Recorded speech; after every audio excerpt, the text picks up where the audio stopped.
हाय नमस्कार मैत्रिणींनो, सध्या महाराष्ट्रामध्ये सगळीकडेच तुफान पाऊस पडतोय आणि आमच्या इथं तर काय विचारूच नका। म्हणजे अगदी कुठेही पाऊस नसला ना तरी चिपळूणला तो असतोच। म्हणजे पावसाचं आणि चिपळूणचं असं एक वेगळंच नातं आहे। आणि आता या 3-4 दिवसात तर एवढा पाऊस पडलाय की पाणी भरलंय। आणि पाणी भरलं म्हणजे काय तर पहिल्यांदा लाईट जाणार आणि लाईट गेली म्हटलं की पाणी जाणार, तर तसंच आज झालंय। त्यामुळे मी सकाळीच पटापट सगळी कामं आवरती आहे। तर आधी म्हटलं पाणी भरून ठेवूयात। जास्त तर काही पाणी भरून ठेवू शकत नाही, पण थोडंफार तरी भरून ठेवायलाच पाहिजे। एरवी आपण घरातील काम आहे ना किती निवांतपणे करत असतो ना, करू नंतर असं पण कधीतरी म्हणतो किंवा ती करायचा कंटाळा पण येतो। पण कधी कधी बघा अशी वेळ असते की त्यावेळी आपण एकदम ऍक्टिव्ह मोड मध्ये जातो। पाणी भरले म्हणजे सगळी कामं पटापट आवरायला पाहिजेत। ही कामं तर रोजचीच, पण पाणी जाईल याची भीती, त्याच्यामुळे पटापट ही सगळी कामं करायला लागतात। तुम्हाला वाटेल एवढं काय त्यात, तिथं पाणी भरतं किंवा पूर येतो ना तर त्या सगळ्यांना हे नक्कीच माहिती असेल। आणि त्यातल्या त्यात जे खालती राहिला असतील ना तर त्यांचे तर हाल काही विचारूच नका। पण बाकीचे सुद्धा बरेचसे प्रॉब्लेम असतात। तर पाणी भरणं ही नेहमीचीच गोष्ट, पण 2 महापूर सुद्धा बघितलेत, म्हणजे 2005चा आणि 2021चा सुद्धा। त्यावेळी तर 5 दिवस लाईट नव्हती आणि त्यामुळे पाणीही नव्हतं। आणि मी राहते सेकंड फ्लोअरला, त्याच्यामुळे पाणी नव्हतं। तर जेव्हा पाण्याची गाडी यायची ना तर तेव्हा खालून वरती म्हणजे जवळजवळ 40 पायऱ्या चढून एवढं पाणी खालून वरती भरावं लागलेलं। त्याचा खूप त्रास झालेला आणि त्या अनुभवातून हे सगळं शिकले आहे की बाबा पाणी जायच्या आधी सगळी कामं व्यवस्थित आवरायला पाहिजेत। तसं तर पावसाळ्यामध्ये ना मी सकाळी लवकर मशीन वगैरे लावते आणि सकाळी लवकर नेहमीच माझी कामं आवरत असतात। पण आज म्हटलं की नाही, आपण संध्याकाळचा सुद्धा स्वयंपाक करून ठेवूयात। तर तेच आता करतेय। म्हणजे काय तर आपल्याला किती पण कंटाळा आला असला ना तरी जेव्हा इमर्जन्सी वगैरे असते ना तेव्हा एकदम आपण ऍक्टिव्ह मोडमध्ये जातो। म्हणजे रोजची हीच कामं करण्यासाठी स्वतःला मोटिवेट करावं लागतं। म्हणजे ही कामं करताना मी बाजूला काहीतरी लावून ठेवते, गाणी वगैरे किंवा एखादा पॉडकास्ट किंवा एखादा माझा आवडीचा व्हिडिओ वगैरे लावून मी ही सगळी कामं करत असते। आणि असं जेव्हा आपण ऐकत ऐकत कामं करतो ना तेव्हा खरंच कामं कधी होतात ते सुद्धा कळत नाही। आपल्या बऱ्याचशा मैत्रिणी सांगतात सुद्धा की कामं करताना सुद्धा तुमचे व्हिडिओ नुसते ऐकले तरी खूप फ्रेश वाटतं। खरंच आहे, हे माझा सुद्धा असाच अनुभव आहे। आपल्याला प्रत्येक वेळेला मोटिवेशनची गरज का लागते की रोजची 30 रटाळवाणी कामं करून करून आपण कंटाळलेलो असतो। म्हणजे ना आपल्याला फक्त ती आवरायची असतात आणि म्हणूनच आपल्याला कंटाळा येत असतो। तर प्रत्येक गोष्टीसाठी ना प्लॅनिंग करणं खूप गरजेचं असतं। प्लॅनिंग करायचं म्हणजे काय, सगळी कामं एकदमच करायची, एकाच दिवशी करायला पाहिजेत असं पण काही नाही। तर कुठल्या गोष्टीला प्रायोरिटी द्यायची हे आपलं आपण ठरवायला पाहिजे। तर आज बघा मला भरपूर कामं आहेत, त्याच्यामुळे किचनमध्ये थोडासा पसारा दिसतोय। किचन एकदम नीट अँड क्लीन दिसत असतं, पण अजून आज भांडी वगैरे लावायची राहिली आहेत। आता ही कामं तर आपण नंतर पण करू शकतो, पण आधी जी महत्त्वाची आहेत ती करायला पाहिजे। खरं सांगायचं तर जेव्हा आपण घरातच असतो ना तेव्हा आपल्याला एवढी कामं दिसत असतात, म्हणजे जॉबसाठी किंवा कुठल्या कामासाठी जेव्हा आपण बाहेर जाणार असतो ना तेव्हा जेवढी गरजेची आहेत ना तेवढीच कामं करून आपण बाहेर पडतो। घरीच असलो ना की घर आपल्याला काम सांगत राहतं। आणि आपण खूप वेळा ऐकतो, आपल्या मैत्रिणी सुद्धा बोलत असतात की खरंच घरातली कामं करायचा लई कंटाळा येतो आणि थकवा सुद्धा येतो। तुम्ही नेहमी माझे व्हिडिओ बघता तर तुम्हाला माहितीच आहे की 11 वाजेपर्यंत घरातली सगळी कामं आवरलेली असतात। ते सगळं आवरून झाल्यानंतर मी माझं यूट्यूबचं काम करत असते। आज मला ही बाकीची सुद्धा कामं आवरायची आहेत त्याच्यामुळं, पण तरी सुद्धा बघा मी यूट्यूबसाठी शूट तर करते आहे। आणि जी काही भाजी वगैरे बनवली होती ना तर ती सुद्धा मी काढून ठेवली आणि म्हणजे ते सुद्धा भांडं घासून टाकलं पटकन। म्हणजे किती तो आटापिटा ना। एकदा सगळं आवरलेलं असलं ना की आपलं मन सुद्धा रिलॅक्स होतं। मागच्या वेळेला जेव्हा महापूर आलेला ना तेव्हा तो रात्रीचं पाणी भरलं होतं। सकाळी उठल्यानंतर बघितलं की बिल्डिंगच्या खाली पाणी आलंय।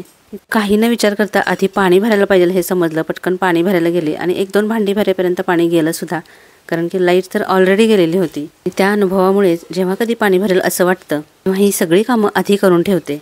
काही जणींना अशी सवय असते बघा, कंटाळा येतो म्हणून घरातलीच कामं तर आपल्याला करायचीच असतात, पण ती नंतर करू असं करून टाळत राहतात आणि आधी मग टाइमपास करत बसतात की मोबाईल वगैरे बघत बसायचं। आणि त्याच्यानंतर कामाला लागलं की मग खूप वेळ जातो ही सगळी कामं करायला, मग खूप चिडचिड सुद्धा होते। त्यापेक्षा ना सकाळच्या वेळेला एनर्जी थोडीशी आपली हाय असते, तर त्याच वेळेला ही सगळी कामं पटापट केली ना की मग भरपूर वेळ आपल्याला मिळतो। चला तर आता संध्याकाळ सहित माझी सगळी कामं झालेली आहेत। क्लिनिंगचं सुद्धा झालेलं आहे, संध्याकाळचा स्वयंपाक सुद्धा करून झालेला आहे। असं खरं मी नेहमी करत नाही, पण आज करणं गरजेचं होतं। एकदाची ही सगळी कामं आवरल्यानंतर ना एकदम रिलॅक्स वाटलं। तर काहीच काम नव्हतं, लाईट सुद्धा नव्हती आणि नेटवर्क सुद्धा नव्हतं। शेजारच्या वहिनी आणि मी म्हटलं चला पाणी बघायला जाऊयात।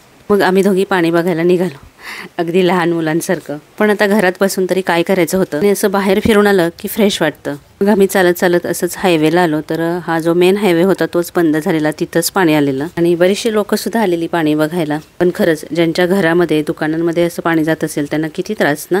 इथं तर थोडं कमी तरी होतं, पण बाजारपेठेमध्ये वगैरे तर भरपूर पाणी होतं। खरं तर आता मी खूप वर्षानंतर पाणी बघायला गेलेली, कारण काय माहिती आहे का, 1 वर्ष मी पाणी बघायला गेलेली. म्हणजे आम्ही सगळ्या मैत्रिणी आणि पुढे गेलो आणि परत येईपर्यंत जिथून आमच्या घरी जायचा रस्ता होता ना, तर तिथंच पाणी भरायला सुरुवात झालेली. कसे बसे आलो, तेव्हापासून काही मी गेलीच नव्हती.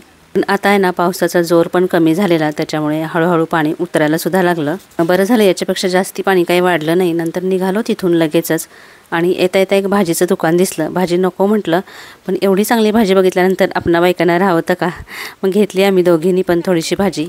अशी ताजी भाजी मिळाली ना की काय वेगळाच आनंद होतो नाही का. मग नंतर घरी आलो, पण आज विशेष म्हणजे पाणी गेलं नव्हतं. एवढी सगळी आवरावर करून ठेवली पण पाणी काही गेलं नव्हतं. पण ठीक आहे, नंतर मनस्ताप होण्यापेक्षा आधीच गोष्टी केलेल्या बऱ्या नाही का. तर ही आहे कलाकंदची रेसिपी, जी मी शॉर्ट व्हिडिओमध्ये तुमच्याशी शेअर केलेली, जी मी जन्माष्टमीसाठी केलेली. कृष्णाची आवडती मिठाई आणि इतक्या सोप्या पद्धतीने होती ना, म्हणजे अगदी 15 मिनिटात तयार होते. मी जन्माष्टमीला कृष्णाची पूजा सुद्धा केलेली, ती सुद्धा शॉर्ट व्हिडिओमधून शेअर केलेली.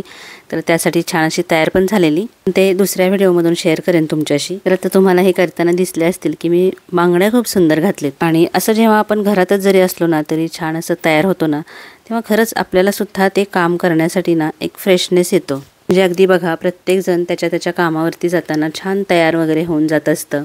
म्हणजे ऑफिसला वगैरे, किंवा एवढंच काय, अगदी आपल्या घरी ज्या कोणी हाऊस हेल्पर येत असतात ना, तर त्यासुद्धा किती व्यवस्थित असतात. पण आपण मात्र घरीच राहतो, कुठेच जायचं नसतं, म्हणून किती गबाळ्या अवतारात राहतो ना. आता कोण आपल्याला बघतंय असा विचार करून आपण तयार वगैरे होत नाही आणि त्यामुळं जास्तीच बोरिंग वाटतं. आता याचा अर्थ काय, घरामध्ये अगदी खूप नटून थटून बसायला पाहिजे असं काही नाही, पण ॲटलिस्ट थोडं तरी तयार व्हायला पाहिजे. म्हणजे घरी घालायचे गाऊन जरी असले किंवा ड्रेस घालत असाल किंवा साडी जरी नेसत असाल तरी ती जरा चांगल्या क्वालिटीची फ्रेश कलरचे असतील तर आपल्याला सुद्धा दिवसभर फ्रेश वाटतं. खरं सांगू का, आपल्याला म्हणजे आपण गृहिणी आहोत तर आपल्याला असं खूप बोरिंग वगैरे वाटतं, बोरियत वाटते ही सगळी कामं करायची. पण माझ्या काही मैत्रिणी आहेत की ज्या ना आधी जॉब करायच्या पण आता घरी आहेत, त्या एवढ्या उत्साही असतात ना, म्हणजे त्या माझ्याशी जेव्हा बोलतात ना तर तेव्हा जाणवतं सुद्धा आणि म्हणतात सुद्धा की किती छान वाटतंय घरी असं राहायला, घरातली कामं करायची आणि निवांत राहायचं. म्हणजे त्यांचं असं व्हायचं की सकाळी जायच्या त्या संध्याकाळीच यायच्या, कधी सुट्टी असेल त्याच दिवशी दिवसभर घरी, म्हणून असा वेळच मिळायचा नाही. तर आता इतकं छान वाटतंय. म्हणजे कसं असतं ना की जेव्हा एखादी गोष्ट आपल्याला नेहमीचीच असते ना, तेव्हा तिची आपल्याला एवढी किंमत वाटत नाही. त्यामुळे चला मैत्रिणींनो, गृहिणी आहोत म्हणून बोरिंग वाटून घेऊ नका.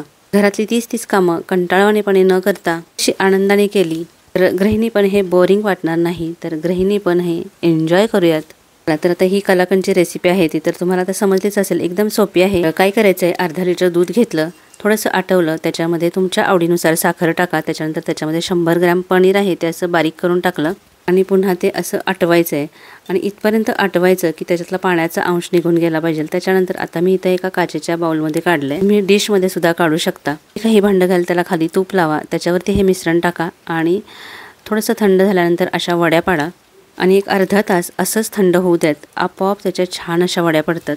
खरंच खूपच टेस्टी लागते ही मिठाई, नक्की करून बघा. आणि आजचा व्हिडिओ कसा वाटला हे मला नक्की कमेंट करून सांगा. आणि तर जाता जाता नेहमीप्रमाणे व्हिडिओला लाईक करायला अजिबात विसरू नका. पुन्हा भेटूया, तोपर्यंत खुश राहा, आनंदी राहा.